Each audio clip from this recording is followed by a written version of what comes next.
بسم الله الرحمن الرحيم. عن كل اخوات وحبايبي، في البدايه اعمل اشتراك للقناه واعمل اللايك وفعل الجرس وصلي على النبي في الكومنتات وادعي لاخواتنا. وتعالوا مع بعض هنتكلم النهارده فوز النادي الاهلي على سموحه وصداره النادي الاهلي في الدوري المصري. الاهلي بقى في الصداره خلاص ب 36 نقطه. حاجه كويسه ان النادي الاهلي يرجع تاني لصداره الدوري. بس في البدايه كده نقول التشكيله اللي بدا بها يستروب بدا بمصطفى شوبير، باك يمين محمد هاني، ياسين مرعي، احمد رمضان بيكهام، يوسف بالعمري. قدام اثنين في وسط الملعب اليو ديانج، مروان عطيه، قدامهم محمد علي بن رمضان، او شمال امام عاشور، او يمين بن شرقي، مهاجم صريح مين مروان عثمان. دي التشكيله اللي بدا بيها يستروب امبارح. طيب انت من وجهه نظرك ان شايف في لعيبه تصلح في الاماكن اللي حطها ياس خروج ولا لا؟ يعني امام عاشور، توظيف امام عاشور امبارح في الهاف الشمال مكان بن شرقي حاجه غريبه جدا. امام امبارح كان مستواه من اسوء المباريات، ده من وجهه نظري اسوء المباريات اللي لعبها امام عاشور، لان امبارح ما كانش عارف يتحرك، كان عنده مشكله، كان عنده تسرع. اللعب امبارح من لعيبه الاهلي كانت فردي. بن شرقي لما رجع الباك الشمال بعد خروج محمد علي بن رمضان وظهور طاهر محمد طاهر، شفنا اداء بن شرقي. قلنا مليون مره بن شرقي تاخد منه اعلى كواليتي في الهاف الشمال مش الهاف اليمين، لان دي على عدته بيقدر يتحرك وبيقدر يعدي من لاعب للاعب، وكان اداؤه امبارح في الهاف الشمال افضل من الهاف اليمين بكثير جدا. حاجه غريبه جدا من يستروب ان هو مصمم يحط بن شرقي هاف يمين. لا، بن شرقي اداؤه كله هو ولا تريزيجيه اداؤهم الاثنين في الهاف الشمال. فبن شرقي لو توظف هاف شمال كل مباراه هتاخد اعلى كواليتي من بن شرقي، وهتشوف نسخه كبيره جدا من بن شرقي ايام ما كان مع الزمالك وايام ما كان مع الوداد. امام عاشور كان تايه في الملعب، لان لعيبه امبارح يعني الاهلي اللعيبه كان بتلعب لعب فردي جدا، ما كانش اللعب جماعي. اداء مستوى امبارح ما كانش كويس. الاهلي فاز وخد الثلاث نقاط، بس انت اداءك امبارح كان فردي، اداء ما كانش ده النادي الاهلي اللي بيلعب كره جماعيه، لان طول ما بتلعب كره جماعيه بتقدر توصل وبتقدر تهدف هدف واثنين وثلاثه، مش ان انت تهدف هدف وترجع وتحاول ان انت تجيب هدف ثاني والكلام ده. لا، انت في النادي الاهلي متعودين على الكره الجماعيه. الكره الفرديه ان كل لاعب عايز ياخد الكوره ويطلع هو على المرمى ويجيب هدف وتبقى هو رقم واحد، ده مش موجود في النادي الاهلي او مش عايزين نشوف في النادي الاهلي، لان المباراه امبارح ده اللي حصل فيها، ده اللي حصل في المباراه وده اللي شفناه في المباراه. نيجي بس ليوسف بالعمري. يوسف بالعمري ياس روبي كان مقتنع ان كوكا افضل من يوسف بالعمري.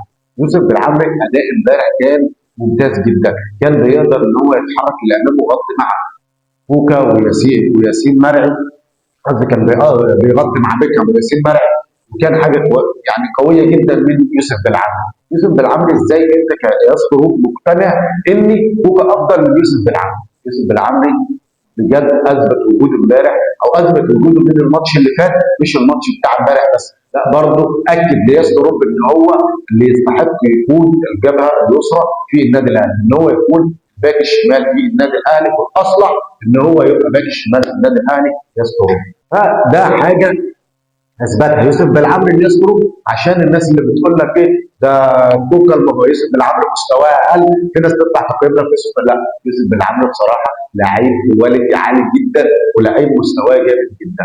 طبعا مين اللي اتصاب ياسين مرعي ونزل هادي رياض. هادي رياض المكسب اللي احنا خدناه امبارح في المباراه.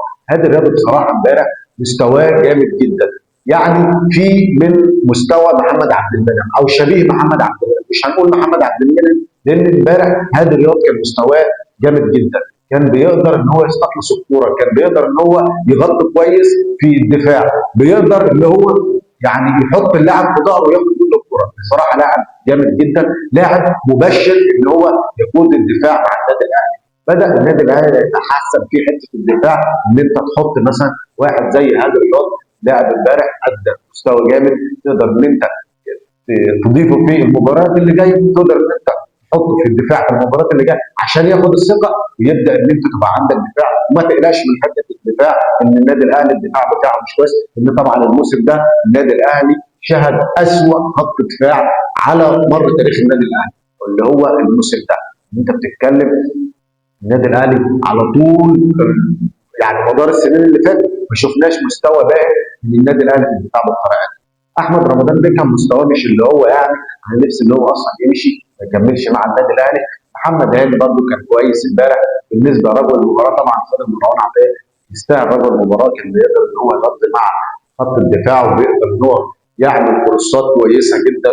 ويعني مروان عطيه في الحته دي في الفرصات برده كويس. اليو ديانج بالسرعه بتاعته بيقدر انه يلتحم بالقوه الجسمانيه كان كويس. نيجي بقى لحته هدف مين؟ يوسف بالعمري. يوسف بالعمري امبارح يعني كان اللاعب بتاع سموحه اكله بصراحه، يعني تثبت ان هو لاعب كويس جدا. ده تحس ان انت بدانا نرجع روح علي معلول النادي الاهلي تاني، وتسديده قويه في المرمى. كان موجود مين بقى في الهجوم؟ مروان عثمان. ده المهاجم اللي احنا محتاجينه. مروان عثمان عايزين المهاجم ده يبقى موجود في الصندوق، لو الكره ردت من المدافع او ردت من الحارس تقدر تستخلصها وتجيب هدف. ده اللي عمله مروان عثمان امبارح، ان هو قدر بعد تسديده بالعمري للحارس ردت من الحارس قدر ان هو يحط رجله ويجيب هدف. ده حاجه كويسه من لعيبه النادي الاهلي. بس حته الفرديه ان انت تلعب فرد طول المباراه وما تشوفش اداء واداء جنبات، تحس ان انت بتتفرج على يعني مش دوره رمضانيه، دوره رمضانيه على الاقل فيها كره جماعيه. لا، كل لاعب عايز يثبت نفسه ان انا رقم واحد، لا ان انا الاحق ان انا اكون موجود. هي ما بتتقاسش كده او ما بتتلعبش كده. الكره الجماعيه هي اللي بتبين اللاعب، اللي هو بص يعني لا الكره من اللاعب ده للاعب ده تقدر ان انت ايه تشوف اداء كويس وتشوف مستوى كويس. استلامك للكوره، بساطتك مع زميلك، ده اللي هيديك فرصه وهيديك ان انت تعمل مباراه كويسه. بس اداء الاهلي امبارح انا واحد من ضمن الناس كان اداء ما كانش كويس وكان لعب فارغ جدا. الاهلي فاز وبالتوفيق طبعا في المباراه اللي جايه.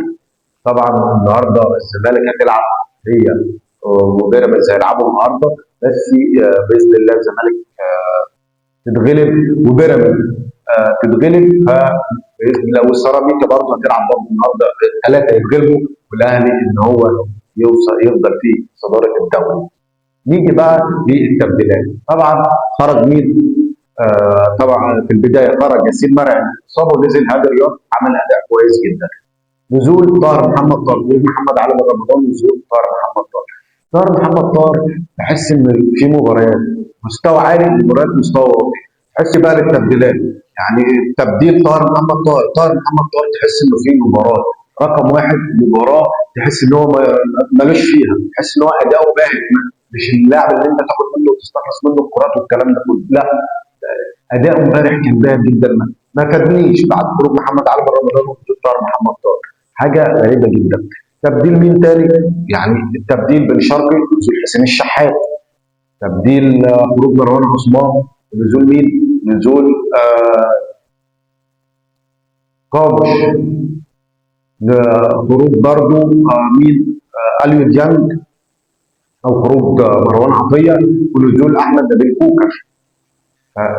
التبديلات برضو ما فادتنيش قوي، يعني التبديلات اللي نزلت النادي الاهلي ما استفدتش منها على قد القدر. يعني قامش امبارح الكره بتوصل له هو مش عارف يستلمها، مش هو بان خلاص، يعني خد ماتش واثنين وثلاثه، هو ده مش المهاجم اللي يصلح للنادي الاهلي. انا بحس ان النادي الاهلي او اداره النادي الاهلي جابت قامش عشان تسكت الجمهور، عشان شايف ان الجمهور عايزين مهاجم كويس بعد اسامه ابو علي، وده لا حق، ده اللي احنا طالبينه، احنا عايزين مهاجم كويس بعد اسامه ابو علي. ما شفناش ده لحد دلوقتي. جبنا قامش وقلنا اللاعب ده يبقى كويس والكلام، ما شفناش اي اداء من اللاعب اصلا لحد دلوقتي، حتى استلامه والتحرك للكوره مش كويس خالص. نزول حسين الشحات برضه عايز يجري على الخط، عايز برضه يلعب لعب فردي. كوكا اول ما نزل اصابه، يعني اول ما نزل كان يعمل فاول قدام المنطقه، مش اللاعب برضه ان هو كان، يعني التبديلات ما استفدتش منها كتير جدا زي ما كان في لاعيبه في الملعب. نيجي بقى لحته تحكيميه في ناس كتيره اتكلمت فيها وجدل تحكيمي وصياح كتير جدا من ايه صحف زملكاويه وناس تطلع تقول لك ده سموحه كان لها ضربه جزاء. طب نيجي نشوف الكوره بتاعت محمد علي بن رمضان. الحين يعني الصوره اللي قدامكم ده او الفيديو اللي قدامكم، مين اللي لابس كوتشي اصفر؟ لابس كوتشي اصفر محمد علي بن رمضان. طيب مين اللي لابس كوتش ستارز احمر؟ لاعب سموحه. طب مين اللي لمس الكوره؟ يعني انت لو بصيت في الفيديو هتلاقي اللي لمس الكوره اصلا محمد علي بن رمضان. يبقى فين ضربه الجزاء؟